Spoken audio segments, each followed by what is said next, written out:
We're back. We're back. We're back. Yes, we are. Yes, we are. We're on a roll this year. I know, 2 weeks in a row. That's what I'm talking about. Go us. This year's looking promising. Yes. If we could just make it a week 3. Right. It's two more.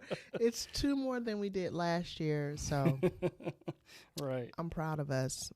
Go us. But anywho, welcome back to another episode of Cozy Convos, where we talk about all things marriage, relationships, and parenthood out here in these streets. I'm your girl, Gabby. And I'm your boy, Tom. Tomboy. Bang, bang. And yeah, we're not going to do too much of an introduction this time or beat around the bush. We're going to get right into it. Right into the meat and gravy. What do we say? Meat and potatoes? Meat and potatoes. I was going to say meat and gravy. Yeah. But yeah, about 2 weeks ago, I do this thing on Instagram every Thursday where I invite our internet family to get stuff off of their chest, whether they want to vent about something, share a random thought, ask a question, whatever. Just get it off your chest. And about 2 weeks ago, a young lady wanted to ask, how do we keep things hot and spicy in our marriage? How do we keep the romance alive? Okay. Having kids. And she shared a little okay. bit about, her story. She's married. She has 4 kids. And it just seems like that fire has burnt out in her marriage. She wanted to know because it looks that we have a nice flame going. Okay. And we do. And I'm glad that you guys can see it. But how do we do that? So we're going to get right into it. So this episode is all about how to keep things hot and spicy while in the trenches of parenthood. And let me tell you, parenthood is like, I've been to several hoods, okay, in my lifetime, okay. I was born in the hood. Yeah. So I thought I had experience with hood life, right? Parenthood is a different type of hood. So yes, it can be for rough. Sure. Being parents can definitely deplete you of your energy. But before we get into it, you just have to remember just like any other task that you do, whether it's laundry. Okay, I'm gonna do laundry this, block a day, or I need to go grocery shopping this block a day. Marriage is no different. You have to find a block. And it doesn't necessarily have to be at the end of the night when we're going to bed. And it could be in the morning. Mm-hmm. It could be in the afternoon. Mm-hmm. It could be, you have to find that block of just space for you and that person. Put the phones away and just enjoy each other's company. Me and you, we like to have coffee in the morning. Mm-hmm. Even if it's only 15 minutes, if that, just to sit there in solitude and just be quiet. So what you're saying is the very first thing that I told her.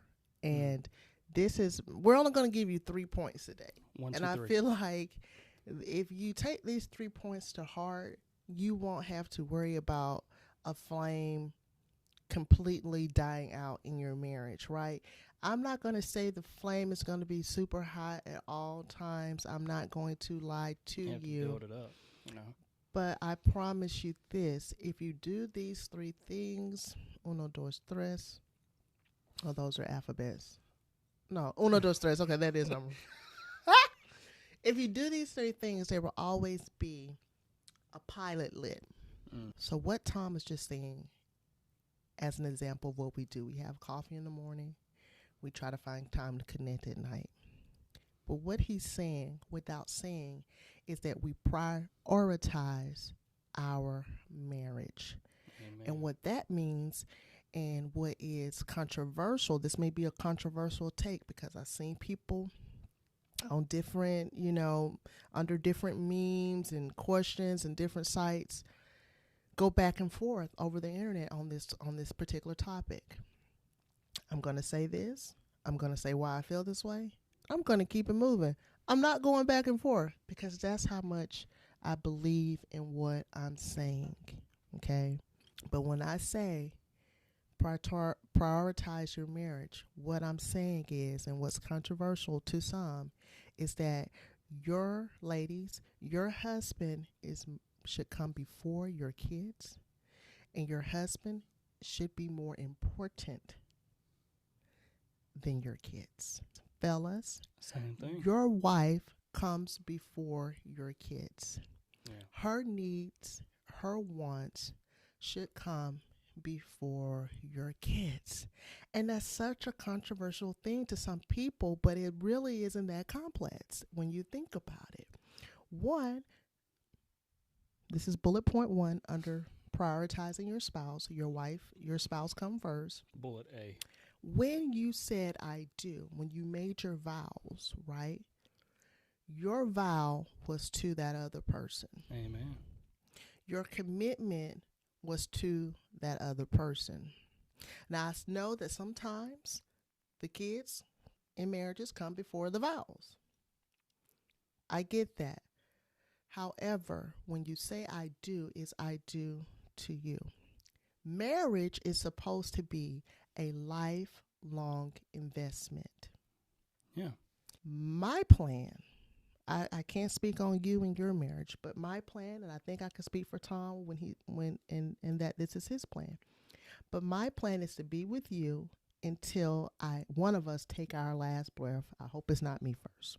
I'm just gonna put that out there. I feel the same way. I feel the exact same way. With that being said, right, the reality of the situation is one day, although we love our kids immensely, there's nothing we wouldn't do for our kids. But at the end of the day, they're going to grow up. Yeah. We got about 15 to 20 years tops for kids to be still under our roofs. Yeah.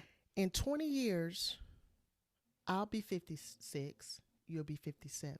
We still got a lot of life to live. Absolutely. What I'm saying, if you put all of your time, energy, and focus into your kids, what will you be left with when they're no longer in the house? A stranger. The best way I can describe this, I'm a very visual person, so please forgive me. When you're building a house, you don't build the roof first. You don't build the walls first. Foundation. Come on. You have to lay the foundation, and then you build up. You know, you look at your kids as add-ons to your house. Yes. You know, you build all these walls. Well, maybe one day you want to add another room. Well, that's another kid. Okay? Without that strong foundation, if you put all your emphasis on the walls and the design of the roof and all this, but you have a cracky foundation. Come on, Brother Tom. Guess what? All you're going to be left with is some pretty damn walls and a raggedy house.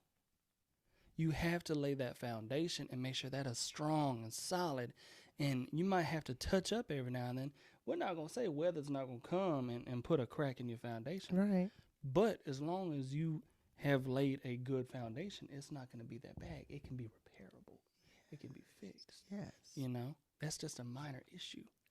But as long as you have that and you're focused mostly on that, everything else, the kids and career and bills and all this other stuff will fall into place. You take care of one another, and everything else under that umbrella Just will fall into place.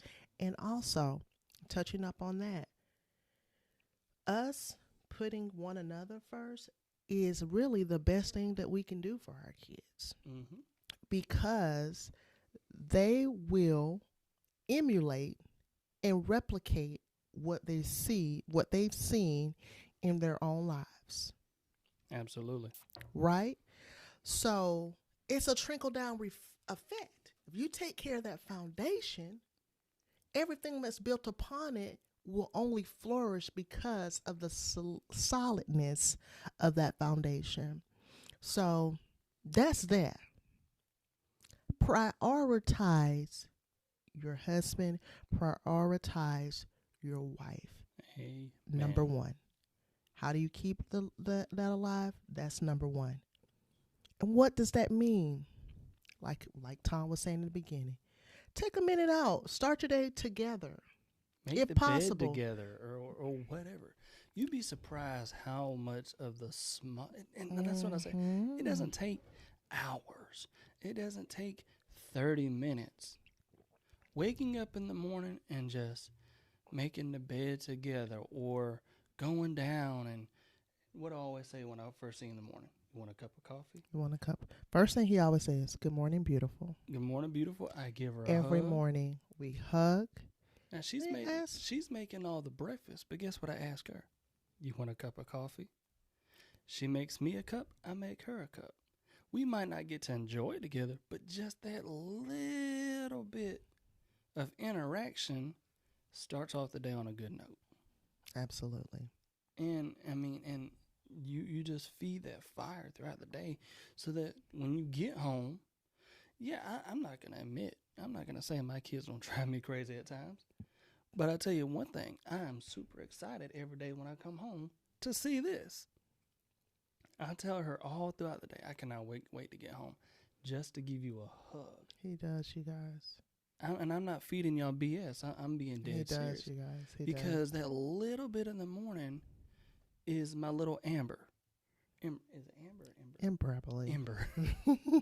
To start my fire so that when I get home, I know I'm going to have that warmth to come home to. So, I'll shut up.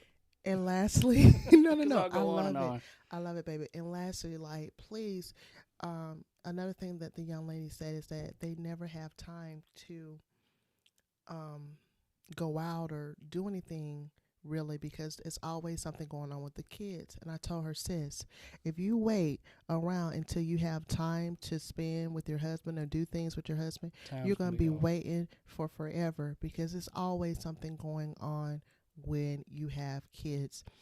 When we're talking about the trenches of parenthood, Tom and I are in the trenches of parenthood. We have 3 kids. They're all in 3 different categories of childhood, right? So we have a toddler who's 3, and we have everything that goes on with a toddler.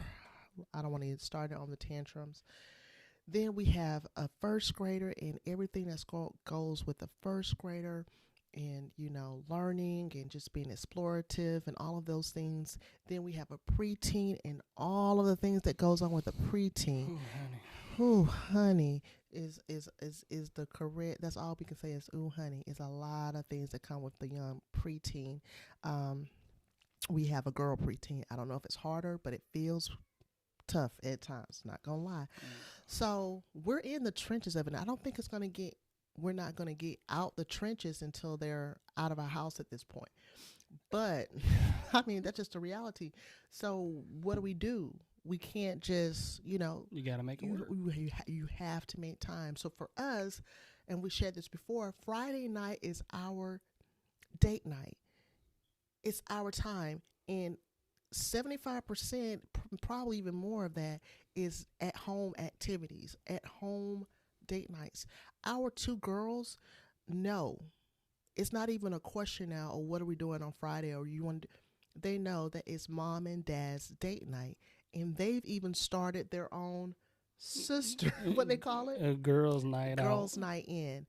And sister girl night is what they call it, where they pop their popcorn, they watch a movie, or they do something in their room because they know that come 8 o'clock, they need to be making their way up to their room. We tell them, you don't have to go to bed, but you got to get from down here, or you got to get from around us, and you have to leave us alone.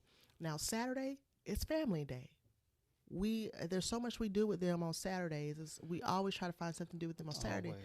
But the point is, they know that Friday is for mom and dad. You got to prioritize that block. That's a priority. That goes without us even thinking. We used to do it once a month, right, when we had less kids. We're finding that as the kids get older and as they kept coming, we had to increase the frequency of our time together, because if not, we start to feel burnt out and disconnected. Yep. So let's move on to the next point. That's the most important point, and I want to spend more time on that because the other stuff kind of falls under that. But what else you got, baby? Let's emphasize on our date night for me. Okay.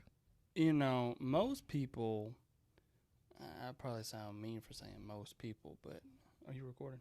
Mm-hmm. Okay. Most people would say, what is a date night, Tom? Well, we need to go out to eat, or we need to go on a walk on a beach, or do this, or woo.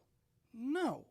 Like you said, pop some popcorn, watch a show that you both intriguingly like, or, have a fire pit if you don't have one, or do some baking. Do something different if you're, guys, I'm telling you, a woman's to a heart is sweets. If y'all don't enjoy baking, find a way to it. It is so relaxing.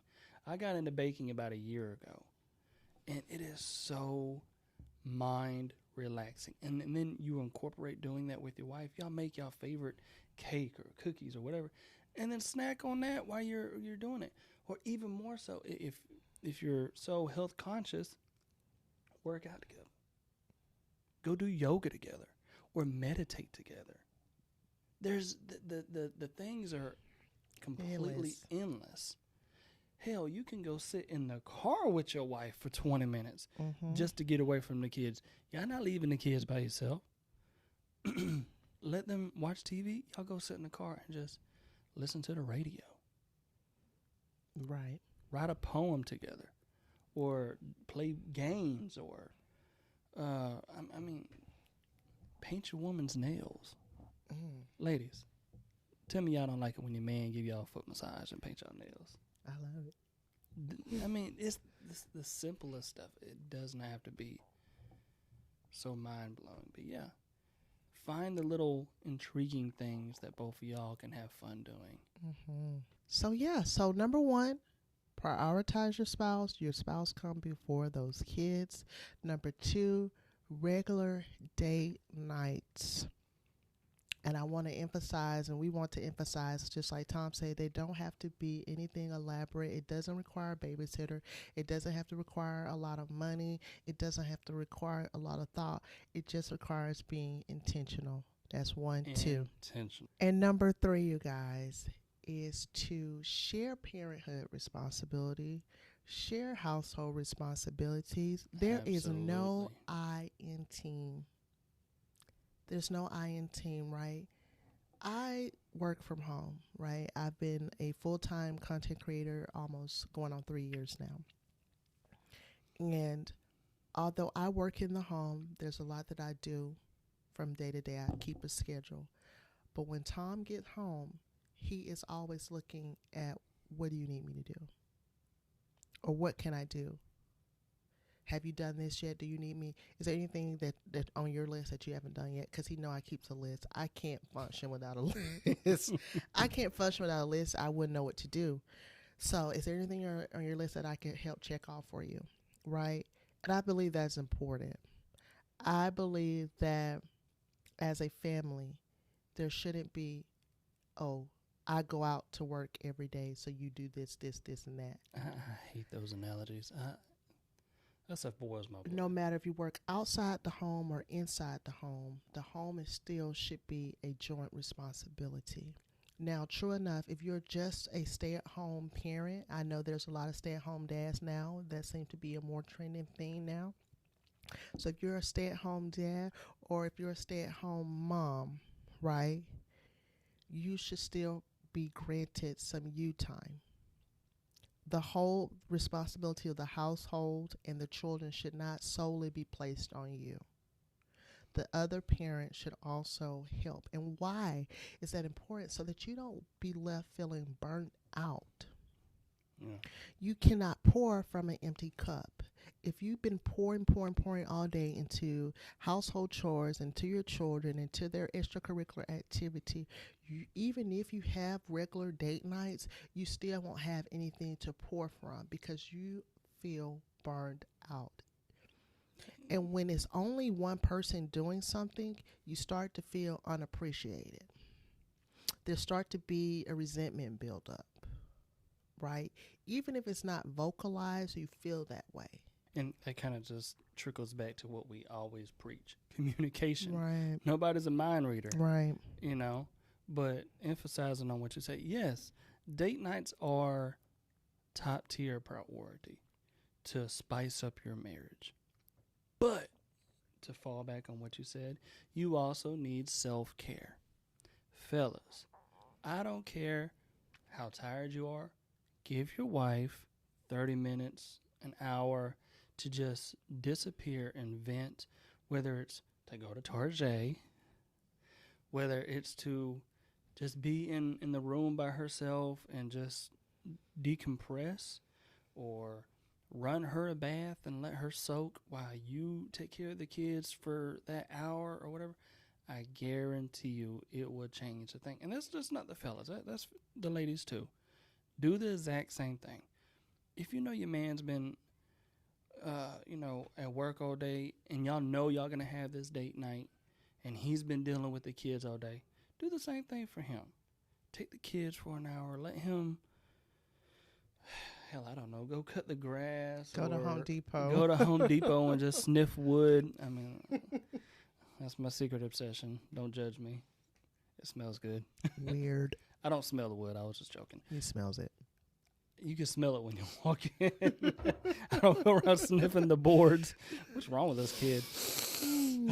Pine, But yeah, you have to emphasize on that as well. Absolutely. So yeah, I think that covered everything, and he's want to hold hands at the end. But yeah, I feel like if you do these three things, if you prioritize your spouse, making them number one, up even above the kids, and if you're prioritizing regular date nights, and if you're divvying up the duties, there won't be any issues with keeping the flame alive, because Absolutely. each person will feel appreciated, each person will feel acknowledged, and each person will be having their needs met. I hope this was informative and educational and useful to someone. Absolutely. But let me know your thoughts. Let us know if you agree or disagree respectfully. And yeah, until the next episode of Cozy Convos. Love y'all. Love y'all and peace. Peace.